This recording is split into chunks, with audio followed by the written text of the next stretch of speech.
What you got to do, then you got to go call for the ball, man. And what? And set the thing up.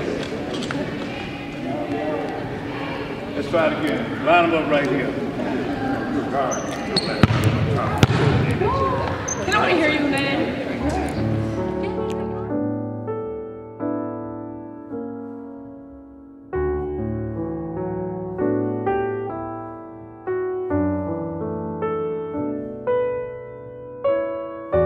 William Winfield, and I'm a product of Baton Rouge, Louisiana.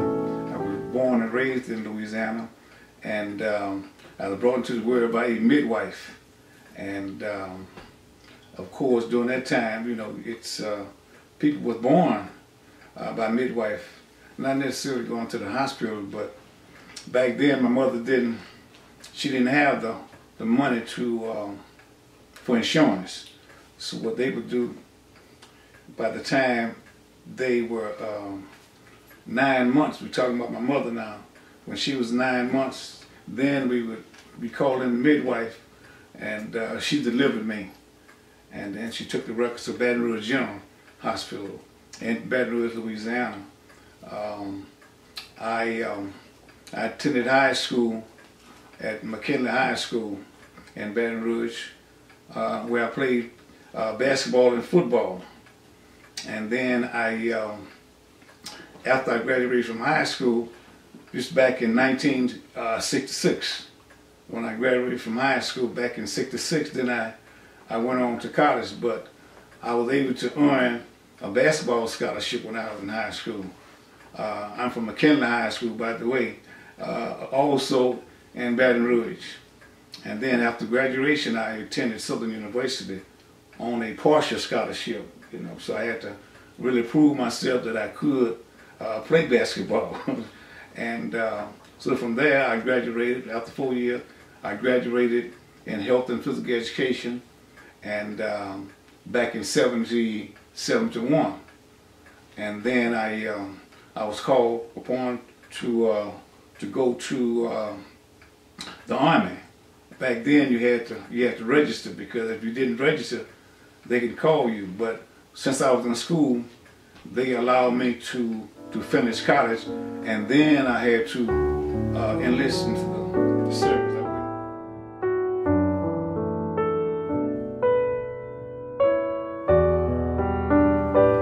1 year we won a conference back in 1971. We was the conference champions, and back then you didn't have an NCAA for predominantly black schools, and so we had conference champions, and then we let it went from there. We just were not concerned about going to NCAA, because you couldn't go. Black schools were not invited through NCAA tournaments, and that was something that we never thought about it. You know, once you became conference champions, that was it. You know, back in that time. But so who was your mentor in college during your time that you played basketball? Or who was your heavy influence on your life during that time? A man by the name of Carl Stewart. He was my high school basketball coach, and he was a pretty good coach. In fact, that's where a lot of my strengths come from, in terms of me doing certain things, because he was such an influence in my life, and that was good. I thought it was very positive. He was a man that thought about basketball late at night. You know, he drank, sleep, and talked basketball all the time. And then up going to college, we had a guy by the name of Coach Williams.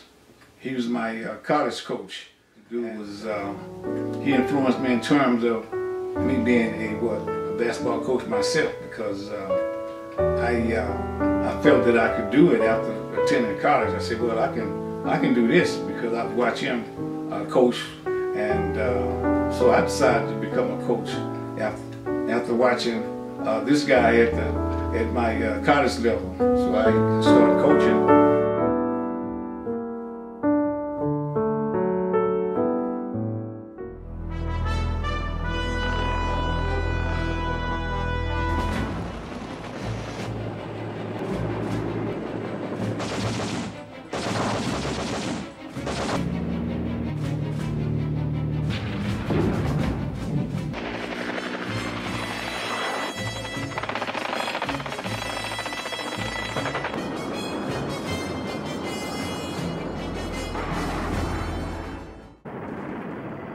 Vietnam was the first helicopter war and the first television war, a war the United States fought to prevent communism taking over South Vietnam.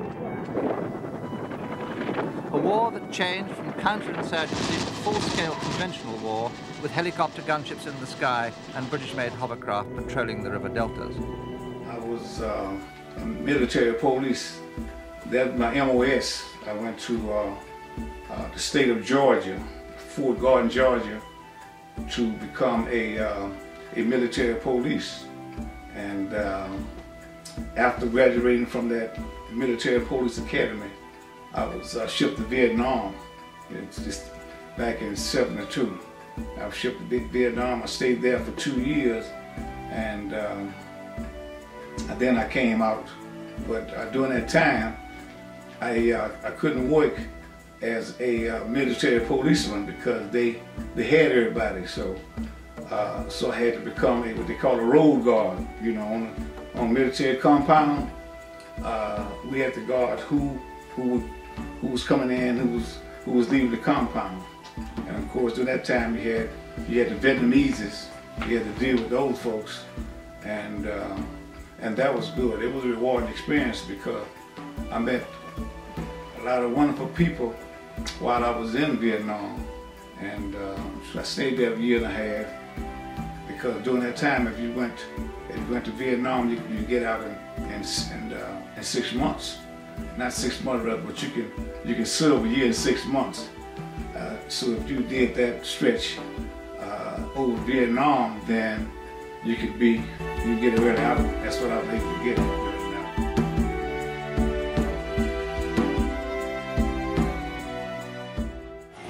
How do you feel?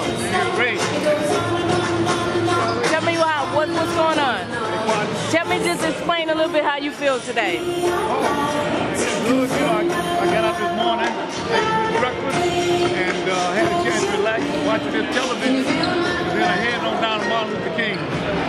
So Just waited down there for a couple of hours. I was there, and then I came on out here. So I've had a full day.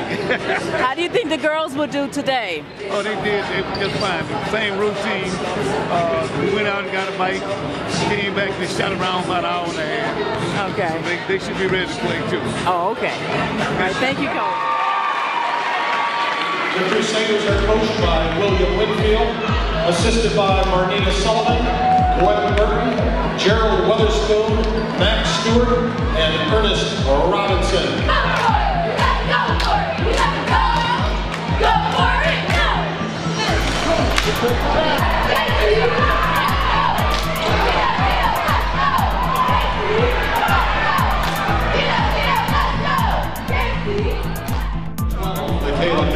Take your time, and work. You just move the ball and get the shot that you want. You'll get sooner or later, you'll get it. It may take what? It may take 5, 6, 7 passes. What you got to do, you got to have patience, move the ball, and get back and play the tough defense.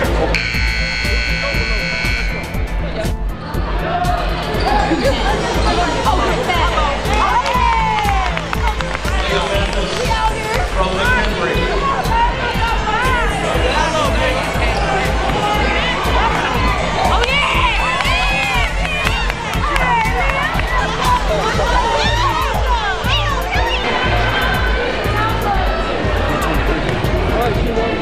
All y'all see is my boy get the crown.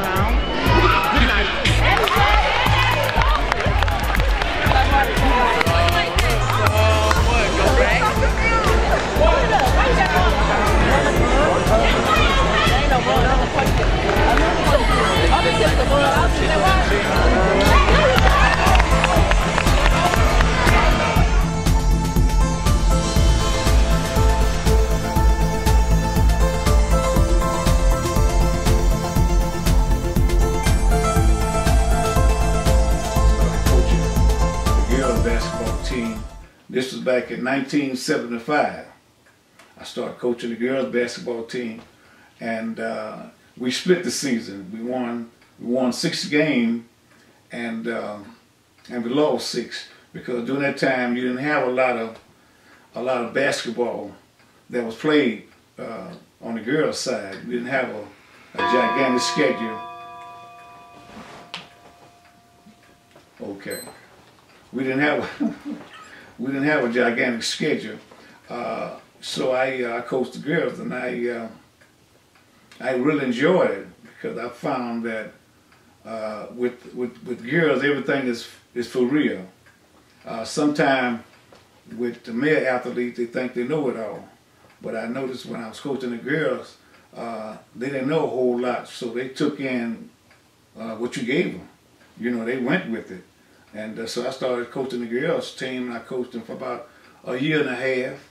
And then I moved to Martin Luther King High School, where I continued to coach. What year was that? This was this was 81. This was 1981. I started coaching them. That first year we had, I think we was something like 12-7 during that time. And that following year, this was 1983. We won a state championship during that time. How we was able to do it, I don't know. But we were state champion merely because we had some great female basketball players.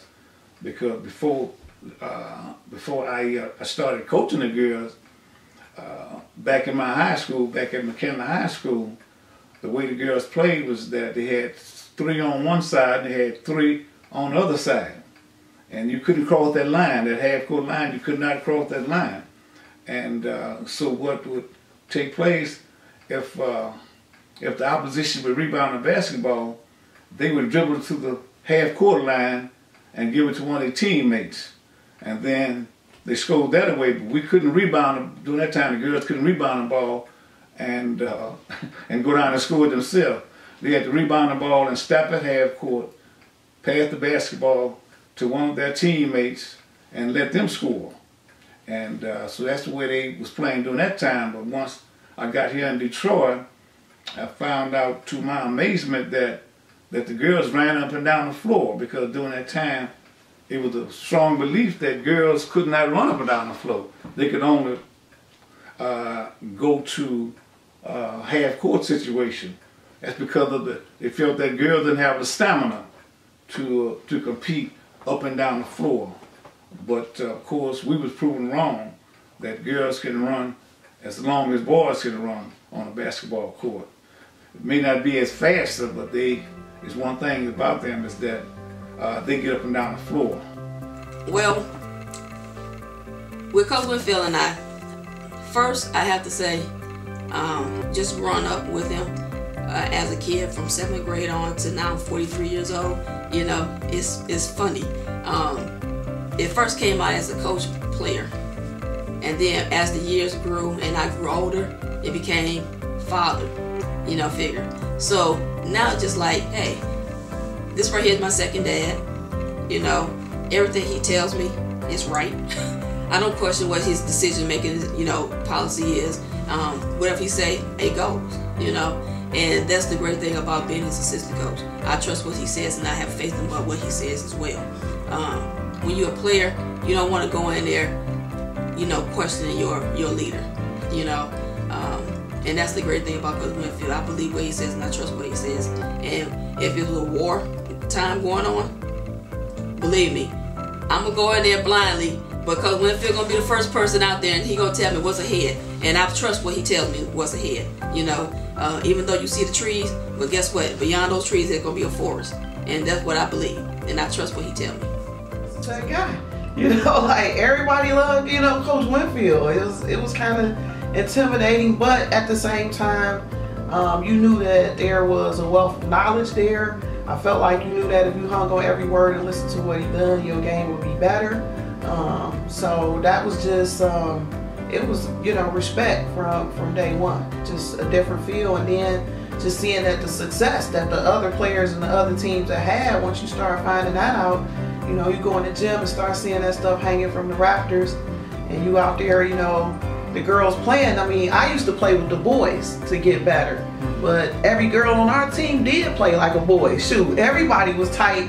When I showed up as a freshman, it was, like I said, it was intimidating initially. You had the older players, I mean, that game was more automatic than the guys. So I was like, I need to, you know, raise my level up, but I also need to, you know, stay tight with this man.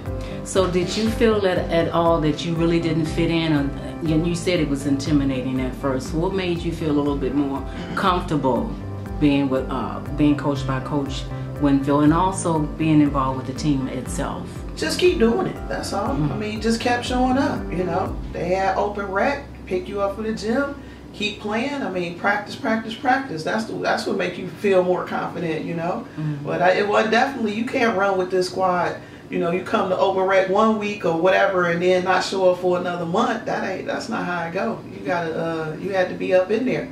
And we were gym rats, and I loved it. I loved every minute of it. I was like, oh, this is when I found my thing. I don't need another sport. Be ready, because we're gonna call that number 5. Be ready to jump on. We call 5. Make sure you everybody you get your girl.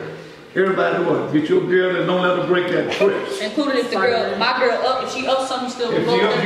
you can go up there with her, but you're still responsible for getting back. Okay. Especially if she's involved in that press break, but we don't know yet. So any press that we have, we're gonna make sure that we cover the middle. Now you guys are ready to play. Except for this time last night when I got a chance to see you, but I still think that you guys are ready to play the game.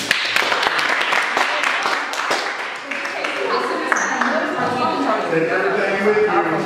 Another team is coming here.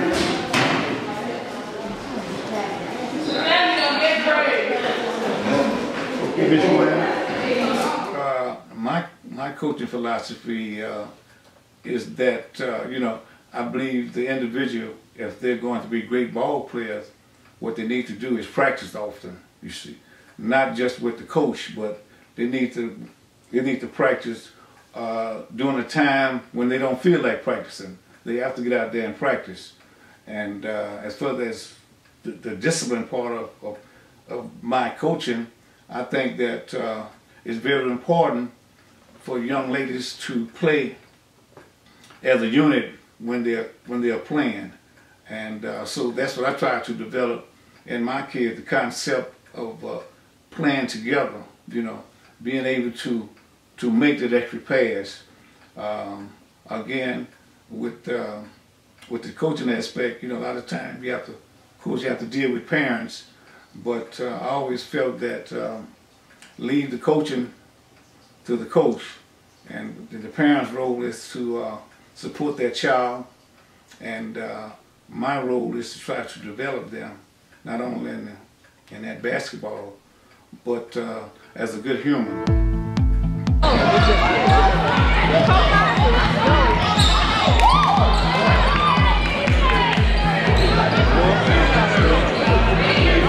Hey, you gotta get away.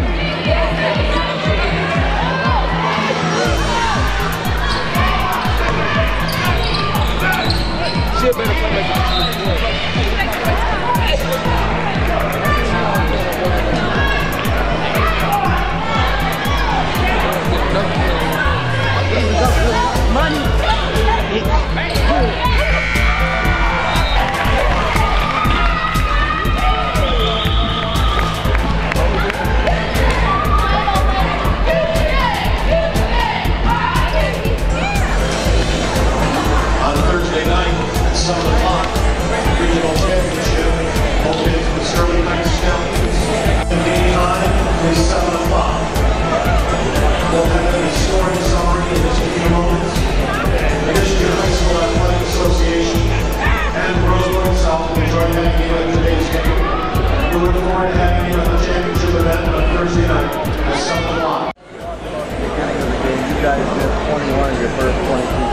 What did they do? Were they in a zone? Did they do something differently, or what were they doing?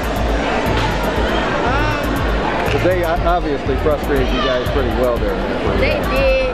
We was moving too fast. We had to take our time to play with points. Scoring summary unofficially for South. Bella Hayes had 2 points. We was playing their game, not ours. Thank you and good night. Jeanette's a warrior. She was singing. She's supposed to do that. You know, she's supposed to do that. So this is a great thing from this day forward. It is what it is.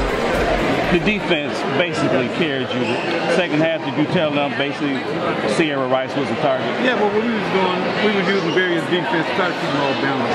We was doing, you know, so it didn't work at times. Sometimes it didn't work. You know, look at the draw sometimes. But hey, I think both teams played hard, and just too bad that one team had to win, the other one. Were you wondering that won? Yes, yes, and I'm glad. I kind of remind me of the game. Well, it didn't look like that in the first quarter. When's the last time the team scored 2 points in the first quarter? Were you still a young man then? I can't ever remember. Even when I was young, we scored more than 2 points. You missed 21 of your first 22 shots. Were you wondering if the ball was ever going to go in? Yes, I was wondering about that. You know, that's the worst we ever shot. Because normally, we're shooting with the 3 ball, we're shooting close to 50% with the 3 ball, and we just couldn't make it. And some things they will have to work on, but the thing that's going to carry us forward is the defensive end. We got to play defense because all the scores will be like that. You guys know it. Not going to be no 75 and 80 point score. It's going to be in the low 30s, high 40s. That's how the game is. So who was your greatest role model, either personally or as a coach? Personally, as a coach, it was Coach Winfield and Coach Bucky. You know, Coach Winfield, my high school coach, he was, oh my God, every day intense. You know, run. We got to run. You're going to be in shape. You know, there's one thing what people going to talk about King High School, that we like to run. You know, when you get to the college level, you're going to be in shape. You're not going to be tired. And I wasn't, you know. And that was the great thing about his program. He just came in with this enthusiasm, intensity, pressure. One game he told us against Cass Tech, he said, hey, when we play against Cass Tech, I want you to pressure them before they get off the bus. And we applied that pressure before they got off the bus, you know. And it was, we won the city championship, you know, that year as well. And it's a great thing just defending your title, you know, in the PSL. You know, that's the Detroit Public School League, and it's just a great feeling, you know. So what can you tell me about Coach Winfield's philosophy of coaching and how it relates to you as a team player and also in terms of education? Well, Coach Winfield's philosophy, you know, he wants you to pressure the basketball. You know, he wants to apply pressure at all times, and he don't want you to sit back, you know, and think about what you could have done. And but as he put it, I don't want to be in the stands eating popcorn, you know.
every day to go over to Martin Luther King and be a part of the math, science, and applied technology program, because it wasn't just all about basketball, it was about academics as well. So a real funny story though is that I used to get teased. They used to say that was my dad and stuff, and it's all good, man. You're a good guy. But a real funny story about Coach Winfield, and It's something he instilled in me. I was telling my friends about it earlier. So we had come to practice one day, and his rule was if you didn't practice, you weren't playing in the game. You know, so that was what he said. If you don't practice, you weren't playing in the game. So I had forgot my shoes.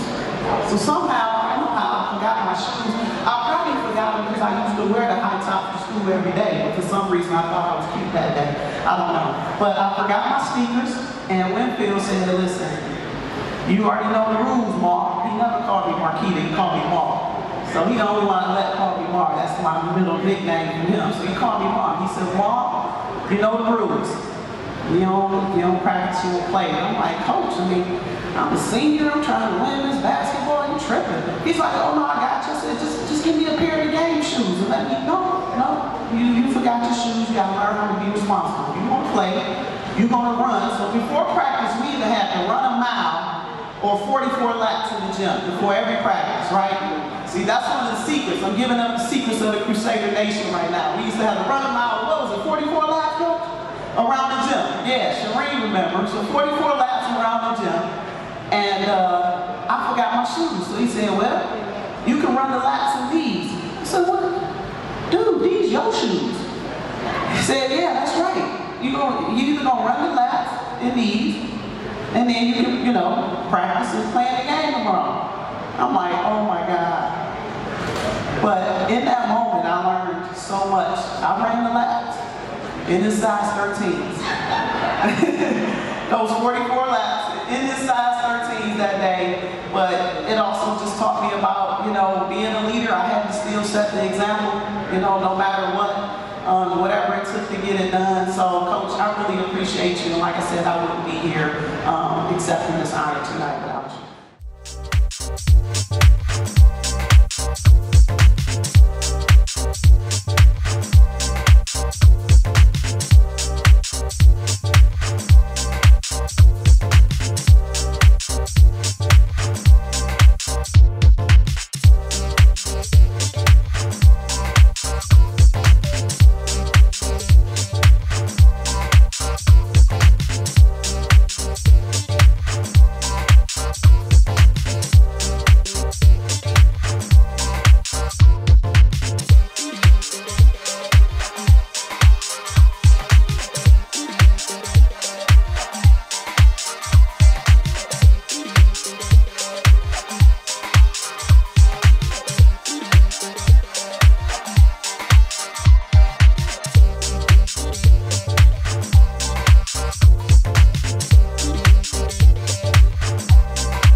Make it on the team, y'all say, but by the end of the year, I'm either in your starting rotation or I'm right there in your 7. Right. Or you pulling me aside on the road trip like, yo, can you talk to such and such? Right. Like, exactly. Ain't, whatever, like trying to do the behind the scenes of like with the younger players or whatever it is. Anything in the community, they always will send me out there. You know, as the face of the Mystics, you go. Yeah, when you in town like this, everybody like, hey, what are you doing? Come over here. I'm like, yeah. But actually, I did get to see pretty much a lot of the family. Oh, did you? Oh. Yeah, I mean, between them coming to the event and hanging out with them on Thursday. Oh, okay. Got a few things done. Yeah. And come to King tomorrow. Okay. What time? You never thought about moving back to Detroit? No. Be nice, be nice. No, sir. No, honestly, Coach, I have thought about it. And there's just a couple hindrances at this point. One is too cold, and you can't fix that, right? That's you know, I can't do stuff about things I can't control. But I done got used to a different climate in my life, right? Yeah, right. And see, Charlotte, that was another reason why I couldn't go to Michigan State. I'm not about to be walking the glass in the snow. I ain't got no Winfield to pick me up, neither. Nah, bro. Like, y'all don't understand how I'm making this decision about college. I'm strategic with mine, right? And then the other part of it is, seriously, if I did, it would have to be after our kids get out the house. But I run my office, which is basically like running your own business. But my husband owns his own business too. Okay. So basically, our whole client base is there. So not only would we be like coming to a new place, we would have to basically reestablish what is for taking me 12 years to build, and him about 10. So that's the part. Like, I'm like we had jobs and they just said y'all could transfer, and I was strongly, you know, consider it, because all of my family and everybody's still here, and I got nothing but love for the city. But when we look at that part of it, it's like, man, you know, I ain't trying to start back from the muscle. And I'm not saying we made it, but we at least have a base where we know that we at least can feed our family as self-employed. It's a funny thing, you know, when I go to Baton Rouge, it just be too hot there, you know. I can't stand it, you know. So I'm ready to come back up here. After 2 or 3 weeks, that's it for that's me. It. You step off the plane, they jump on you, man. You get the heat you get jump accustomed on you. to it. You get accustomed to your climate. That's what it is. And I've been here, since Thursday. I've been sniffling the whole time I've been here. It ain't nothing but allergies, like just, you know. I'm like, dang, man, because I thought I cannot be getting sick right before I'm about to get inducted to the Hall of Fame. And I'm like, it's just straight up allergies. I've been sniffling with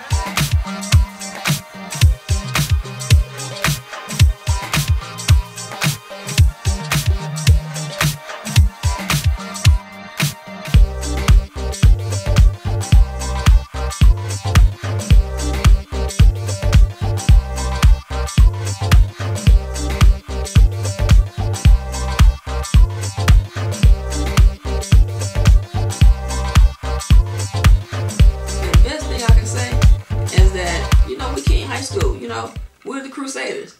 We do what we do, okay? We're strong by nature, all right? We are a blue-collar city. Our forefathers, our moms, our parents, they grew up, hey, they was in a factory. They made their way in the factories, okay? And guess what? They put us through school, all right? With them working as a blue-collar worker, okay? And so my whole thing is, because we do what we do and we are who we are, we're strong by nature. So we know how to deal with adversity, okay?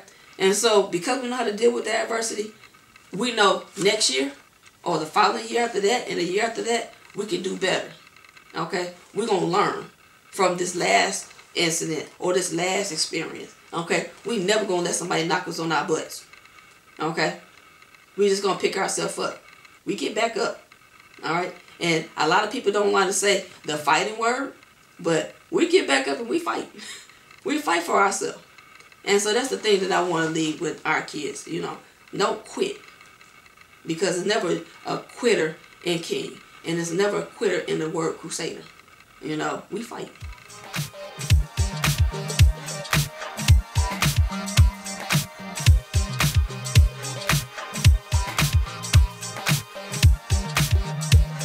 When you think about the word Crusader, what comes to mind?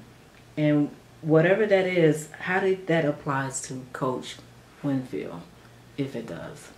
So, I think of crusade, like the first thing I think of crusade, like the first thing came in my mind was like, welcome to Sparta. Like, you know what I'm saying? Like, we're coming in, we taking over this joint. Like, this a crusade coming, like we coming just to run over everybody. Like, we want this land, we want this, we taking this. And, you know, although Coach is He seems like he doesn't have that killer instinct. Like he almost act like he's that shy, and you know, he laugh and everything. But he was out for it. He wanted to take the city over, take the basketball program. We run this town. So when you take a crusade, and when you want to take something over, that was him. That's what we did. You know, and it's all relative that we would be at a school where it's the Crusaders. It wouldn't be the same. You know, trying to say that for, I can't even give y'all no play, those other schools. I love the fact that Crusade, like I said, I feel like, you know, when you coming with a crusade, you're coming with massive action, massive force to take what you want. And that's pretty much what Coach Winfield did, but just in a different way. You know, like I said, he would never come right out and get a killer instinct, but it's in there. Okay. For sure. Last question. Yes, ma'am. What will be some of your last words that you would like to say to Coach Winfield? That something that he never heard you say or anything. I mean, that's pretty easy. I mean, okay. I you know, I don't have any qualms about it. You know, when you're younger and you don't understand, you can easily have a love-hate relationship with somebody. So my last words in my maturity would just be like, hey, I straight up love you, man. And that's it.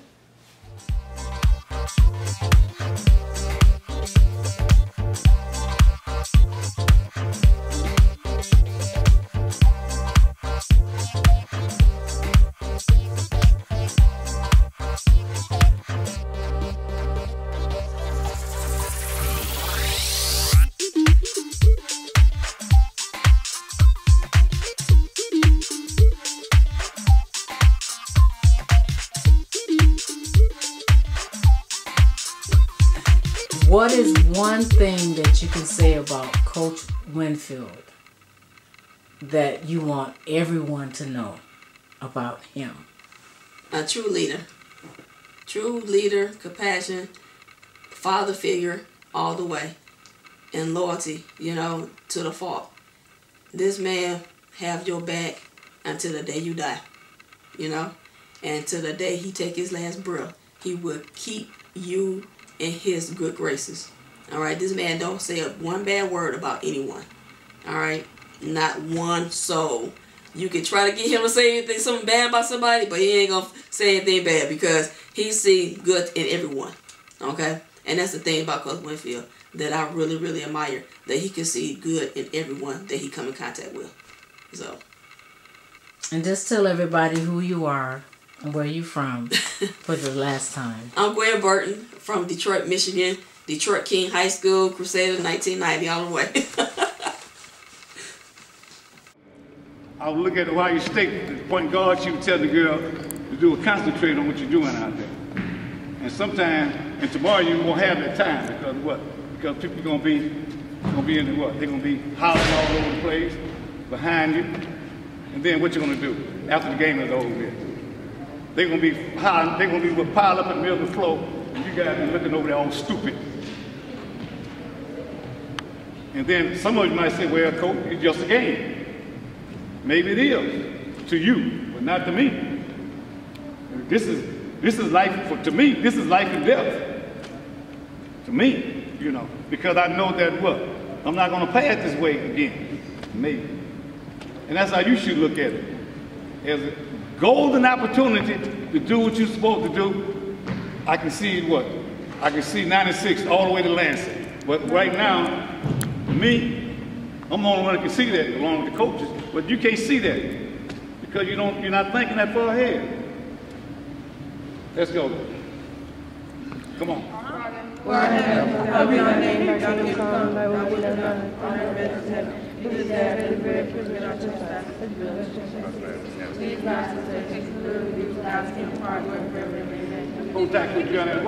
Want to practice again, ladies. Want to practice again. We got to win the practice. We got it. State champs on 3. 1, 2, 3. State champs.